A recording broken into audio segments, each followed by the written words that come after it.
Hi, I'm Shelly from FaithX, helping you connect your faith and your business with confidence. Today, I'm going to be talking about what to do when your motivation is low. First, I want to tell you, though, the Sword and Savvy interview series is coming June 30th, and that's at the end of this month if you're watching this in June. But the Sword and Savvy interview series is an interview series with established Christian entrepreneurs talking about how their faith impacts their business and how their business impacts their faith. So be sure to subscribe to this channel and hit the notifications button so that you get all of the episodes when they launch. So one of the things that I want to talk about first is when your motivation is low, one of the first things to think about is why is it low, right? So like, is it low because this is really not something that you should be doing because your interests don't align with whatever it is that you're trying to do, and it's not something necessary, like, oh, hey, my interests don't align with taking out the garbage, but it's still something that I do, so you just do it, right?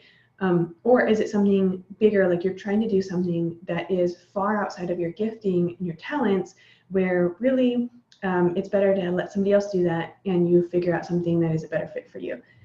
So if you are convinced that this is something that you're supposed to be doing, but you just aren't feeling like doing it, then this video is for you. So I came across a moment of low motivation, like really low motivation the other day, and I posted in the group and I said, hey, what is your technique for when your motivation is low? How do you keep going? And I got all sorts of answers, and the ones that stood out, this wasn't a Christian group, but the ones that stood out were things about like remembering your why are you doing this, and then just doing it, because sometimes things are difficult and we can't let our emotions run our decisions, right? Not all the time. So it reminded me of a verse that you've probably heard before, so I'll read it, but fairly quickly. It's Hebrews 12:1-3. Therefore, since we are surrounded by such a great cloud of witnesses, let us throw off everything that hinders and the sin that so easily entangles, and let us run with perseverance the race marked out for us, fixing our eyes on Jesus, the pioneer and perfecter of our faith. The joy set before him, he endured the cross, scorning its shame, and sat down at the right hand of the throne of God. Consider him who endured such opposition from sinners, so that you will not grow weary and lose heart. And I love that, let us run with perseverance the race marked out for us. So I'm going to go through it in a couple of phrases, like one by one. Running with perseverance. Perseverance, I looked it up because I was like, well, is it just like you keep doing it? But no, it's a little bit further than that. It's steadfastness in doing something despite difficulty or delay in achieving success. Steadfastness in doing something despite difficulty or delay in achieving success. So that really means we run this race that we're supposed to be doing, right? And in Hebrews, it's talking about our faith, right? We stick with our faith. But I think the same principle applies to anything that is challenging or anything that we know we're supposed to be doing, right? So like if God has put something out for us, like he's marked this race out for us, he's put this in our path, then we stick with it until he tells us something else, right? So you stick with it, even when it's challenging, even when you don't feel like it, even when things are like you're not seeing the success or you're not seeing your progress as fast as you thought you would be, you stick with it, right? It's if you know you're supposed to be doing it, that's it. You just push through.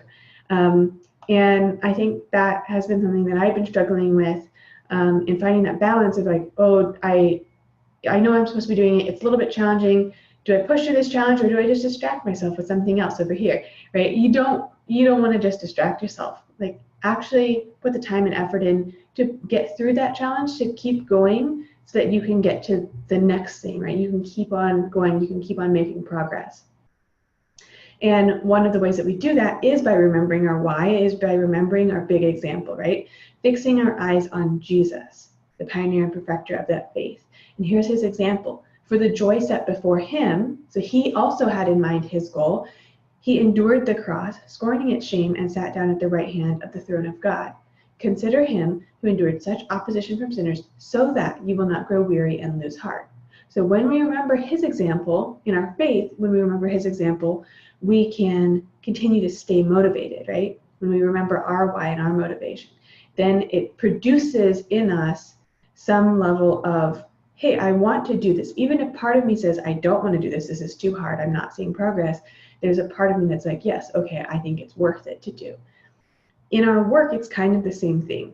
So when we remember why we're doing the work that we're doing, or why we're in a situation in work that we're supposed to be in, like if we remember that the supposed to be part, then it's a little bit easier to get that motivation again, to push through that low motivation, or I find that a lot of times, for me at least, it's just a lack of remembering why. Like it's a lack of remembering why this is worth pushing through, right? That's where the motivation comes, because there's always going to be difficulties. There's always going to be moments where I don't feel like I'm making progress. But really the key is remembering why it's worth it to push through anyway. And when I remember why it's worth it, then I don't find that motivation is really an issue anymore. It's just doing it, right? And then I think that's the key, is let's just do this. We have an example of Christ who's done this. We have many other people who've pushed through challenges, many other entrepreneurs, Christian or otherwise, that have pushed through challenges and made it where they can see progress, right? Because if you stop at the beginning, you're never going to see progress. If you keep stopping things, and trust me, I've done this. I have 2 years of things where I've just quit things because I thought they were too hard. So then, of course, I was never making progress because I never pushed through any of those challenges so I could actually see some progress.